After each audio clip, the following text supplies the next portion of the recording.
हरिओम। जय श्री राम। ओम सहना भवतु, सहनौ भुनक्तु, सह वीर्यं करवावहे, तेजस्विनावधीतमस्तु मा विद्विषावहे। सब निरामय हो, अर्थात निरोगी हो। अपनी पूजा के पश्चात इतनी प्रार्थना क्यों करें, भगवान दुनिया से ना ये सारा संकट चला जाए, ये बीमारी चले जाए। लोग जो बेवजह मर रहे हैं, खैर अपराध तो कोई है, लेकिन कहते हैं कि संग संग में सब जुड़ जाते हैं। इतनी प्रार्थना करो कि भगवान इस बीमारी को मिटा दो, दुनिया से बीमारी चली जाए। त्याग में भगवत प्राप्ति है और त्याग में बड़ा बल है मेरे भाई। याद रखना, त्याग करने से बहुत कुछ मिलता है। महाभारत की कड़ी चली है आजकल, मैं आपको महाभारत के प्रसंग सुना रहा हूँ, रोचक प्रसंग ज्ञानवर्धक। तो आज इस विषय में एक प्रसंग कहता हूँ आपको, त्याग और माता गांधारी का त्याग और उस त्याग की प्रबलता। राजा पांडु ने विचार किया, मेरा छोटा भाई जनमंदा है, इसका विवाह कैसे होगा। अपने भाई के विवाह के लिए, उसके लिए वधू ढूंढने के लिए देश देशांतर में भ्रमण करने लगे और जाकर के जब गांधार देश पहुंचे तो राजा गांधार ने बड़ा स्वागत किया, भव्य स्वागत किया। राजा पांडु आए, भव्य कीर्ति थी। स्वागत करने के पश्चात जब आने का कारण पूछा तो कारण सुनकर के दंग रह गए। गांधार नरेश की कन्या, जिसका नाम गांधारी था, जो बहुत सुंदरी थी, बहुत सुंदर थी, अनेक लक्षणों से लक्ष्मत थी, ऐसी बेटी का हाथ अपने भाई के लिए तो सन्न हो गए। तो गांधार नरेश ने कहा, राजन आप सम्राट हैं, आपसे मेरी एक प्रार्थना है, मुझे सोचने का, किंचित विचार करने का मौका दीजिए। विश्राम गृह में चले गए।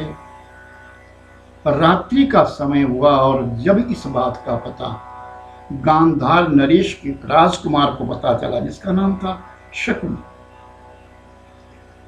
कि हमारे यहां ऐसा ऐसा निमंत्रण आया है, तो शकुनी ने अपने पिता से कहा, पिता निसंकोच गांधारी का विवाह आप धृतराष्ट्र से कर दो। अरे वो जनमंदा है। तभी कह रहे, गांधारी को कैसे मनाओगे? और किस कारण से कह रहा, मैं इसलिए कह रहा हूं कि अगर ये लोग हमारे साथ, इंद्रप्रस्थ के लोग हमारे साथ, इस राज्य के लोग हमारे साथ हो जाएंगे तो हमारा बल अधिक हो जाएगा। एक सम्राट के हम समधी होंगे तो हमारा बल अपार होगा। इसलिए आपसे मेरी एक प्रार्थना है, आपसे मेरी एक विनय है, क्या इस कार्य को कर दीजिए। गांधारी को कैसे मनाए, वो मुझ पे छोड़े। शकुनी उठे और बहन गांधारी के पास चले गए। बहन से कहते हैं, बहन सुनो, तुम्हें मैं एक बात बताऊं, अगर दीवार में भी सौतन लिखी हो तो बुरी लगती है। हाँ, तो हम तुम्हारा विवाह एक ऐसी जगह कर रहे हैं जहां तुम्हारी सौत नहीं होगी, लेकिन वो जनमंदा है, धृतराष्ट्र। तू महारानी रहेगी, पटरानी तू ही रहेगी, तू और कोई हो ही नहीं सकता। उसके लिए बहला फुसला करके राजी कर दिया। रात्रि के समय बात हुई और शगुन डाल दिया गया। जिस समय शगुन डाल दिया गया उसी समय गांधारी ने एक श्वेत वस्त्र उठाया और अपने आंखों के ऊपर पट्टी बांधी। माता पूछने लगी, पिता पूछने लगे, क्या कर रही हो? तो गांधारी ने कहा कि जब मेरा पति किसी भी परिस्थिति को अथवा संसार के दृश्य को नहीं देखता तो मैं क्यों देखता? और आजीवन संकल्प ले लिया। उसके त्याग से मेरे भाई बहन उसकी दृढ़ता आ गई। शादी हो गई, 100 पुत्रों को जन्म दिए। तत्पश्चात महाभारत का जिस समय युद्ध प्रारंभ हुआ और आज संकल्प लिया पांडवों ने कि आज हम दुर्योधन को मार देंगे। भीमसेन ने प्रतिज्ञा ले ली कि आज मैं जांघा तोड़ दूंगा। एक ही बचा है, 99 भाई समाप्त हो गए, एक ही बचा है। तो विचार करने लगे कि आज जो कुछ भी। और जब दुर्योधन को इस बात का पता लग गया, दुर्योधन को इस बात का पता लगा कि मैं अब मेरी मृत्यु नजदीक हो गई, तो मैं बचूं तो कैसे बचूं? तो चले गए और भीष्म पितामह से पूछते, तातश्री एक बात बताओ, मेरी मृत्यु होने से बच जाए ऐसा कोई साधन? युधिष्ठिर के सामने जाओ। मैं तुम्हें ये कहता हूं, तुम युधिष्ठिर के सामने जाओ। युधिष्ठिर सत्य वक्ता है और धर्म है, वो जो तुम्हें सलाह देगा वो ठीक है। दुर्योधन कहता है तो मेरा शत्रु है, तुम जाओ। दुर्योधन उठा युधिष्ठिर के कक्ष चला गया। युधिष्ठिर के शिविर में जाकर के युधिष्ठिर को प्रणाम करता है। भाई बताइए कि मेरी मृत्यु ना हो, ऐसा कोई साधन मेरे इन अंगों को कोई तोड़ ना सके, मुझे कोई मार ना सके, ऐसा कोई कृत्य बताओ। हमको धर्म है। इधर संकल्प ले लिया पांडवों ने कि आज हम दुर्योधन को मारेंगे, अगर नहीं मारेंगे तो आज चिता लगा करके जल देंगे। गजब की बात। अब युधिष्ठिर है और वो धर्म का अवतार है, चुप कैसे रहे? कहा एक बात है सुनो। क्या? अपनी मां के सामने जाओ और वस्त्र उतार करके जाओ। वस्त्र उतार। दुर्योधन प्रातः काल उठा, सारे शरीर के वस्त्र किनारे फेंक दिए और नंगन अवस्था में अपनी मां की ओर जाने लगा।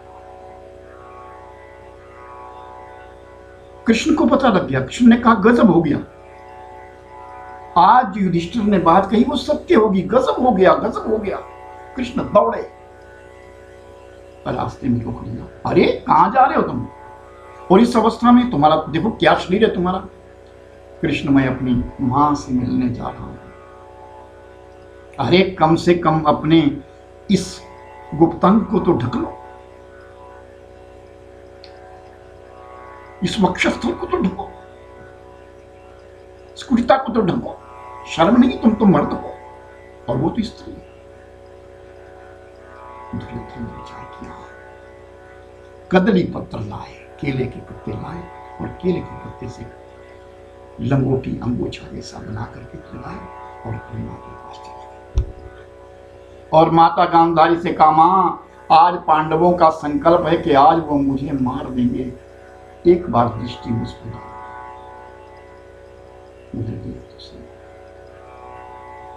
गांधारी ने मोह ममता के बीच में फंस गया। आज जीवन का संकल्प तोड़ा, अपनी आंखों की पट्टी खोली और सामने जब अपने पुत्र दुर्योधन को देखा, पांव से लेकर सिर तक निहारा, सिर से लेकर पांव तक निहारा, फिर कहती है, दुर्योधन तुम्हें कहीं रास्ते में कृष्ण तो नहीं मिले? आना उसे चाल चलती रहे। सुन, मैंने तुझे जन्म दिया है, तूने अपने इन अंगों को क्यों ढका? मैंने तुझे अपनी गोदी में पाला, मैं मां हूं तेरी। सुन, अब इस वक्ष स्थल को बचाना। ये तुम्हारा सारा शरीर वज्र हो गया, लेकिन तुम्हारे जो ये अंग है, जहां तुमने कदली लगाया है, केले के पत्ते लगाए हैं, ये मर गए। इसे बचा और फिर प्रतिज्ञा तो टूट गई। कितना त्याग होगा, कितना बल होगा कि भीमसेन दुर्योधन को मारता चला गया, मारता चला गया, मारता चला गया, लेकिन भीमसेन टूटे नहीं। और आखिर में जब गदा का प्रहार जंघाओं पर किया, स्थल पर किया, तो टूट गया। गांधारी का कितना बड़ा त्याग था मेरे भाई बहन। ये त्याग नहीं पड़ता है, याद रखना। इसलिए बोलिए सब, हरे कृष्ण कृष्ण कृष्ण हरे हरे, हरे राम राम राम हरे हरे, हरे कृष्ण कृष्ण कृष्ण हरे हरे, हरे राम राम राम हरे हरे, हरे राम राम हरे हरे। हरि ओम तत्सत, हरि ओम तत्सत, हरि ओम तत्सत।